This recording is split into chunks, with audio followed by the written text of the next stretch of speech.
नमस्कार, know everything या YouTube चॅनलमध्ये मी तुमच्या मनापासून स्वागत करते। सध्या थंडीमुळे केसांना खूप जास्त प्रॉब्लेम आहे, तर केसातील कोंडा घालवण्यासाठी त्याचबरोबर तुमचे केस गळत असतील, तुटत असतील, ड्राय झालेले असतील आणि तुमच्या केसांना अगदीच रुक्षपणा आलेला असेल तर तुम्ही थंडीच्या दिवसामध्ये तरी आवर्जून हे केसांना तेल आठवड्यातून 2 वेळेस बनवून लावा। तर या इथं वाटीमध्ये मी मोठा 1 चमचा नारळाचं तेल घेतलंय। तुम्ही नारळाचं प्युअर तेल घेतलं तर अतिउत्तम।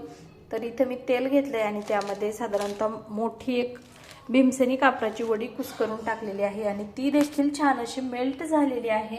आणि त्यामध्येच मी आणखीन एक घटक टाकलेला आहे, ते म्हणजे ही आहे व्हिटॅमिन ईची कॅप्सूल। तर हा जो व्हिडिओ आहे ना, तो सुरुवातीला मी जेव्हा शूट केला त्यावेळेस तो शूट झालाच नाही, तर आता मी फक्त तुम्हाला इथे सांगत आहे आणि इथे तुम्हाला कापूर देखील दिसत आहे।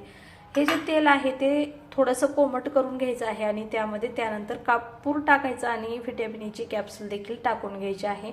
आणि तुम्ही रात्रीच्या वेळेस जर तुमच्या केसांना छान अशी 10 ते 15 मिनिट मसाज केला आणि दुसऱ्या दिवशी जर केस धुतले तर नक्कीच तुमच्या केसांच्या ज्या काही समस्या आहेत त्या संपुष्टात येणार आहेत।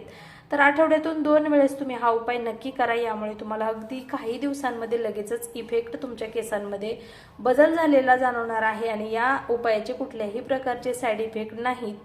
त्यामुळे तुम्ही हा उपाय नक्की करून पहा। जर तुम्हाला ही माहिती आवडली तर व्हिडिओला लाईक करा, शेअर करा, तसेच चॅनलला सबस्क्राईब जरूर करा। तोपर्यंत सर्वांना बाय बाय।